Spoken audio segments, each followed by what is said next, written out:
Okay, hello everyone. Thank you for being patient through that.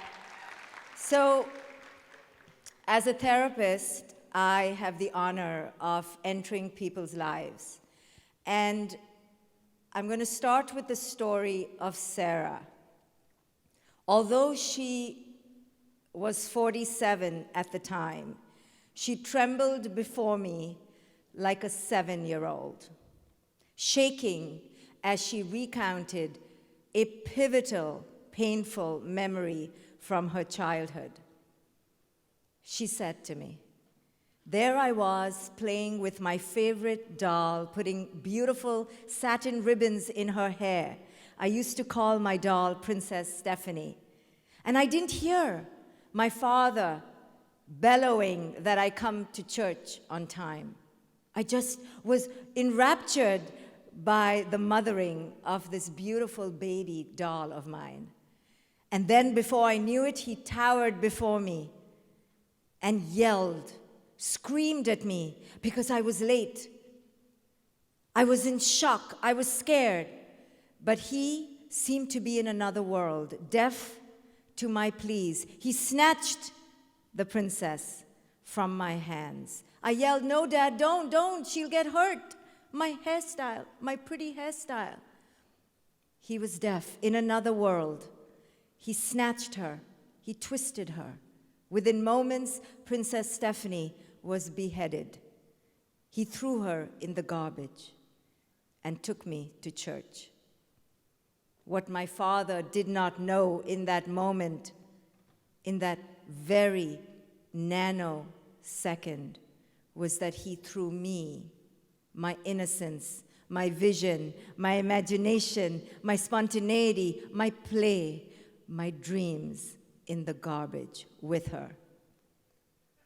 In that pivotal moment, Sarah made a deadly choice to give up all of who she was and become someone she wasn't. I became the goodest girl in town, superstar, super performer. I got the best grades and was never late to church again.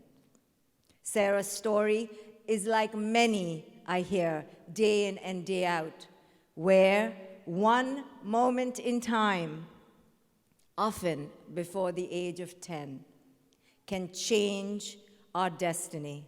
Our emotional inheritance alters as we contour, contort, twist, and morph into all who we were not meant to be, all for the sake of getting to where our parents needed to be on time. Matt, 52, sits before me. He remembers a moment in time. He was playing basketball. He missed an easy shot. He looked at the bleachers, hoping to get some soothing from his parents, and he sees them leave. They said they had a dinner to get to on time.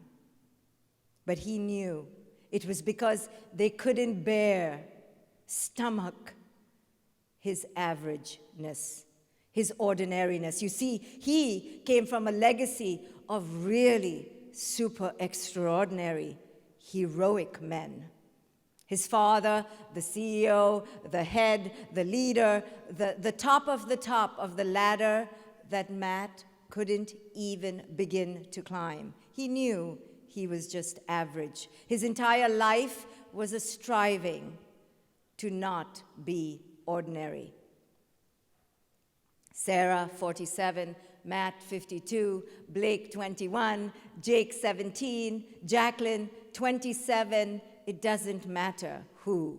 It starts as young as 17 months old. That was the age of my youngest client, whose mother brought her to me with pamphlets in her bag, claiming, no, for sure she has a disorder.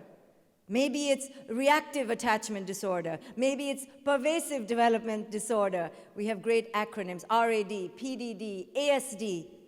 Psychology does do a number on us, doesn't it?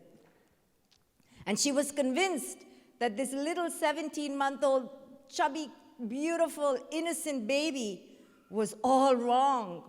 And she was determined to set her right. You fix her, she said to me. So she brought her to me, and it was feeding time, and she tried to feed this baby. And by golly, she was right. This baby was all wrong. The baby refused to look at its mother. The mother tried, stood on her head, tried the helicopter game, tried to threaten, tried to cajole, did all the things we parents know how to do, pinched her where no one would see. The baby refused. The mother left the room to go get something from her car. I was alone with this monster child. I was like, do not eat me. You're hungry, I know. But instead, when the child made eye contact, she began to light up. I was like, what? You are sweet? You are cute? What happened to you? And then she began to giggle as I began to make faces. And I was like, no, like, hello, don't do this. Don't act all nice now. Who are you? She was just an ordinary, regular, normal baby. We giggled and we laughed and we played peekaboo, and all was all right till the mother walked back in. And the baby immediately tensed up. She knew something I didn't. In subsequent sessions, I found out how the baby knew that the mother was an unreliable provider. So young, so smart, so absorbent, so on cue. The mother took sessions upon sessions to tell me what the baby figured out, all through nonverbal energy. The mother grew up with an alcoholic father, herself bereft of emotional connection, herself disconnected, so afraid of being seen herself that she simply couldn't see her baby. The disconnect within the mother was apparent, and when there's inner disconnect, it can only vomit itself onto the others around us. But this baby knew, you see? We all did. You did. I did. We knew early that we better get with the program on time, because there is a price to pay for not following the script. Early, we know that the pain of being who it is we were meant to be is too great, and it will not achieve what we are setting out to achieve: love, worth, significance, empowerment, abundance, joy. So in order to get that, we need to do something. We need to shut down, dim down, turn off the light and brilliance and luminescence of our authentic self, because it is too scary to be that. And instead, we become craftsmen, magicians, carpenters, builders of a new self, a false self. We become the ultimate mask makers. Some of us choose to be court jesters, begging for a smile. The others of us become peacemakers, breadwinners, superstars, super athletes, super performers, super givers, super pleasers. Anything, begging for crumbs of love, worth, and significance. These masks become who it is we are. Soon, they are the blood that courses through our veins, the air we breathe, the hair that grows on our scalp. We know no different. They are how we survive and how we barter and exchange all day long. One mask through another, wearing mask after mask after mask out. We have a whole stack. Look under your chair, it's right there. Ready for you to pull out, depending on the moment. Anything to protect us from the pain of the rejection that we felt way back on the sidewalks of our childhood. Cracks, fissures appear beneath the mask, but we keep holding on. But the beauty of life is that one day those masks will rip, sear, burn into our soul. Now that is a good thing. I know it sounds horrific. As a therapist, I wait for the mask to burn. And I can tell when the client comes to me and they say that they really want to change their children, their husbands, their mother-in-laws, I know that the mask is still glued on. They're not ready.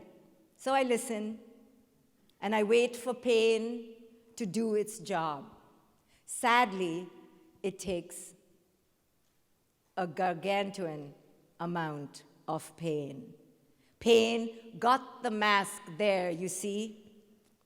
So only pain can take the mask off.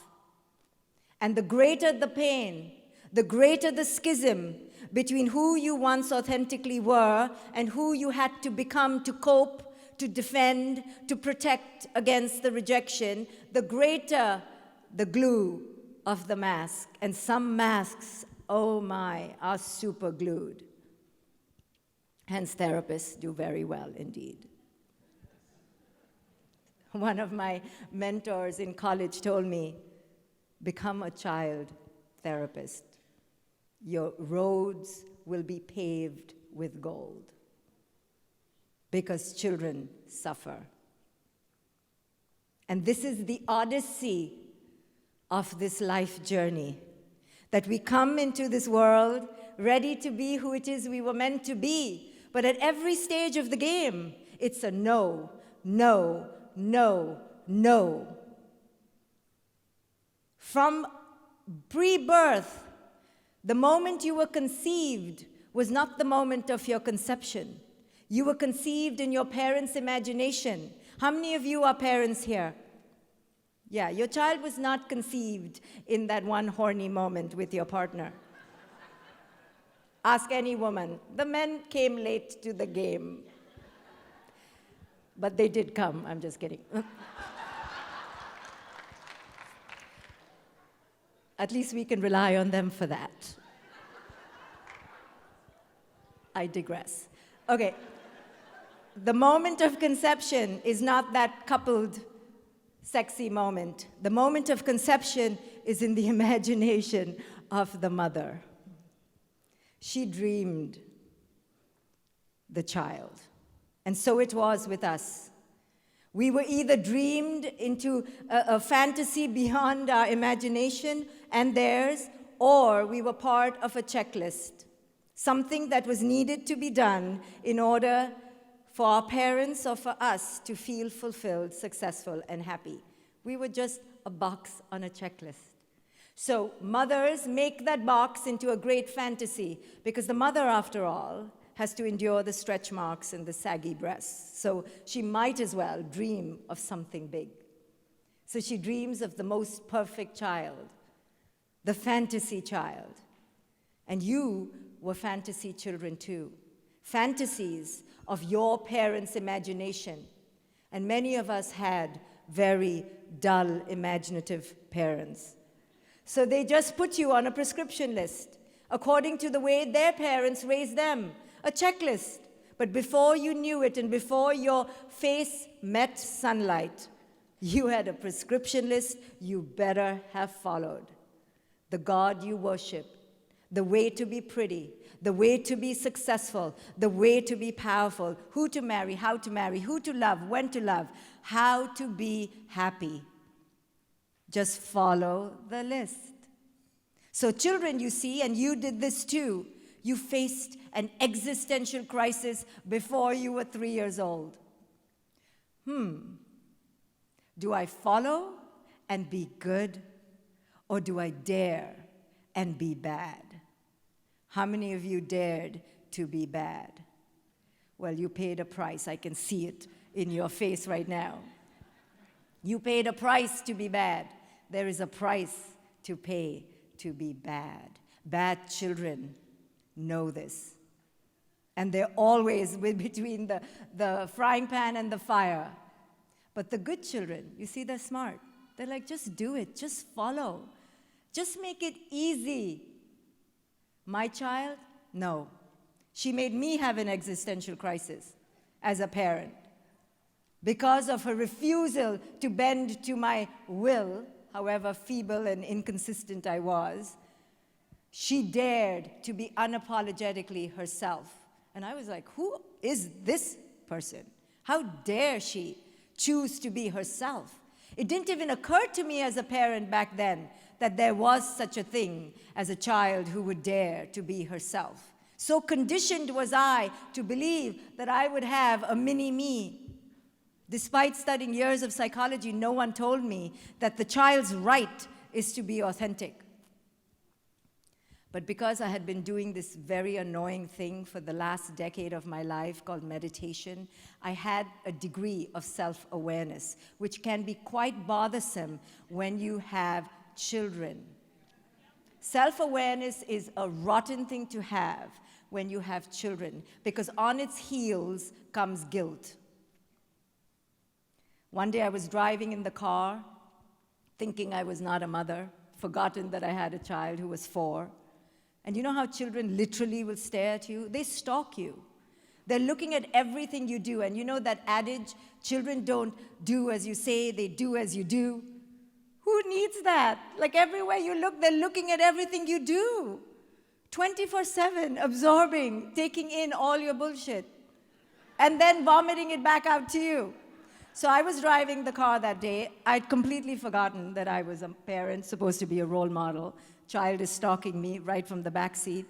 And every expletive was coming out of my mouth, F, MF, AF, and all other spicy combinations of the alphabet. And then suddenly I looked in the rearview mirror, and you know how they stare? They just stare, and they're taking it in. This they take in. To this day, she's 20. I'm like, can you say thank you? But all those words, all the unconsciousness, all of it is being absorbed moment after moment. So self-awareness as a parent is not very liberating. It follows you, and it bites you, and it creates this intense guilt in you. But because my daughter refused to bend to my will, and because I had self-awareness and a whole lot of guilt, I realized that the way I was parenting was following the script of my parents, a legacy based on the fear, shame, blame model of parenting. And I knew that I had to face my own existential crisis. I had to make the choice. Do I continue roaring in my ego, suffocating my child? Because if I did it really well, I could. My parents did it to me. I could do it to her. I just needed to have the self-will and the focus and put away the self-awareness. So here was the choice. Do I implement what I had learned in meditation, which is to allow the freedom of the authentic spirit to flourish? Or do I do it the way I had been done to? Fear, shame, and guilt. And I remember my daughter being around 3 when I was trying to fear, shame, and guilt her. I was trying so hard to be a typical traditional parent. And one day I saw, it was a moment where I saw her head droop, her shoulders lilt, and it was as if the last of her spirit was about to leave her. And I realized that I was literally abducting my child's spirit, but how great it was to be in control. And I was like, oh, just do it, Shefali, just abduct her. Just let her do what has been done to others. Let her leave her spirit. Just let her. But there was this other part, this conscious part, this awakened part that stopped me. And that was the moment that I birthed what I call conscious parenting, damn it.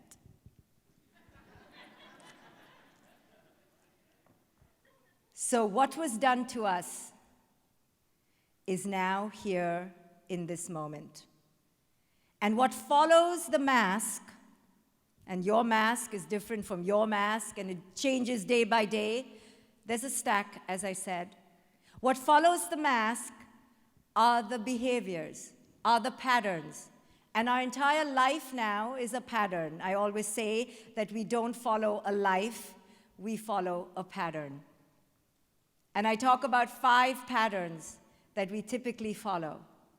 The pattern of the fighter.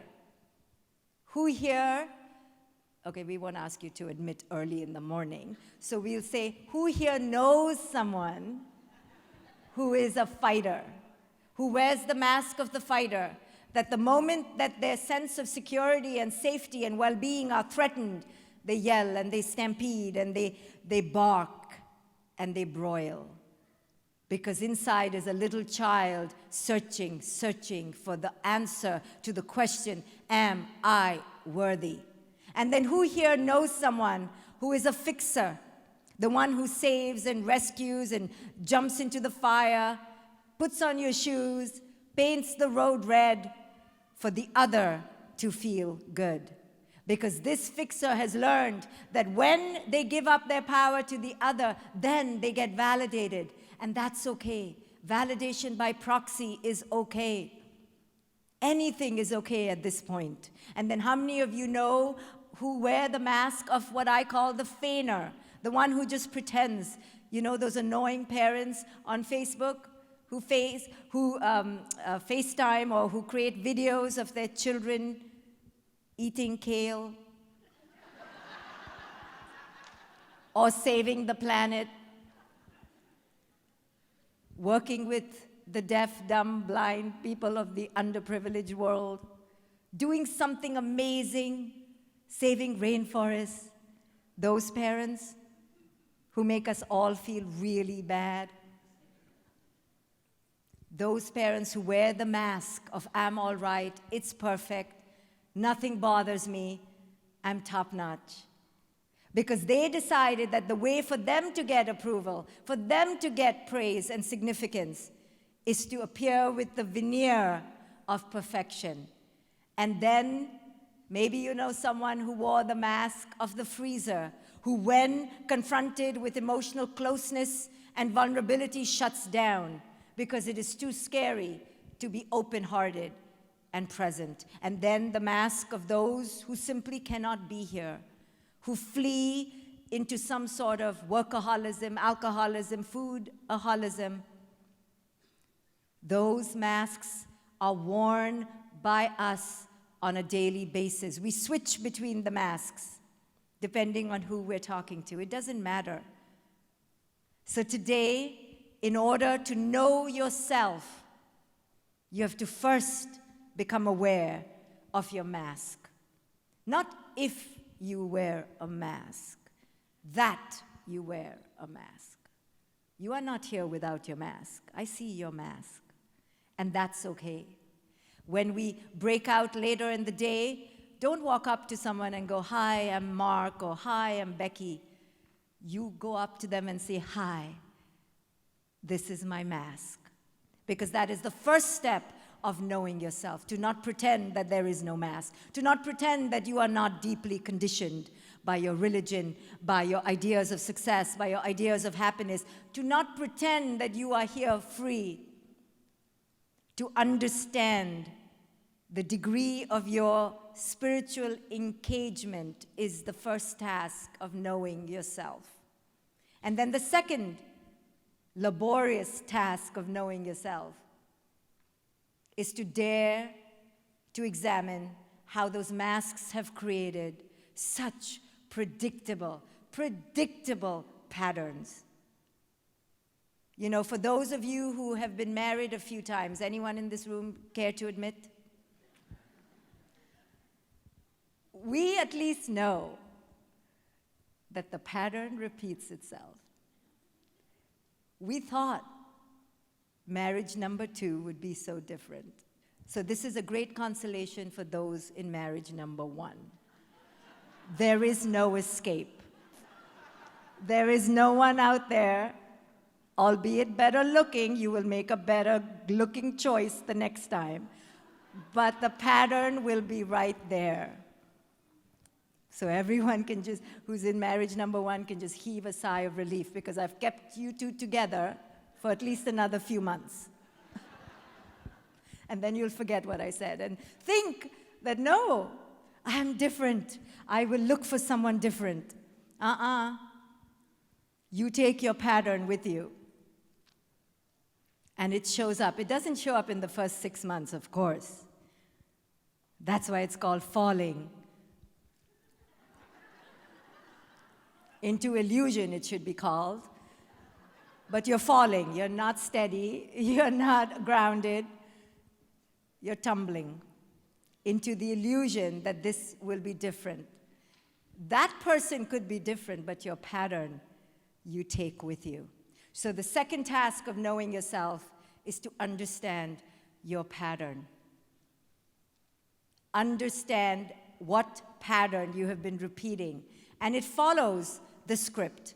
For whatever you were searching for in childhood, there it is. The pattern is answering only one call. The answer to the question, am I worthy? Do you see me? Am I whole? And we look in all the places external, because that's what we were trained to do, to look there. Maybe it's in the bottle, to look there. Maybe it's in the corner office, to look there. It's in the trophy, because that's what our parents trained us to do, to do, to do, to do. You'll find it in the doing, or after the next $1 million, or after the next 6th car, and the next island vacation. It's there, it's there, it's there. So we keep looking, looking, looking in the wrong places. And each time you look in the wrong places, it actually fortifies the same pattern. Am I worthy? You are here today to search for worth. Which takes us to the third step of knowing yourself. That there is no worth to be found on the outside. None. None. Not even in this talk or the next talk. I know there will be great speakers here. And you will make great connections. And you will leave with a notebook full of ideas. But none of them will answer the question, am I worthy? Because the answer to that question is not found in the knowing as a knower. It's found in another part of the word know. K-N-O-W.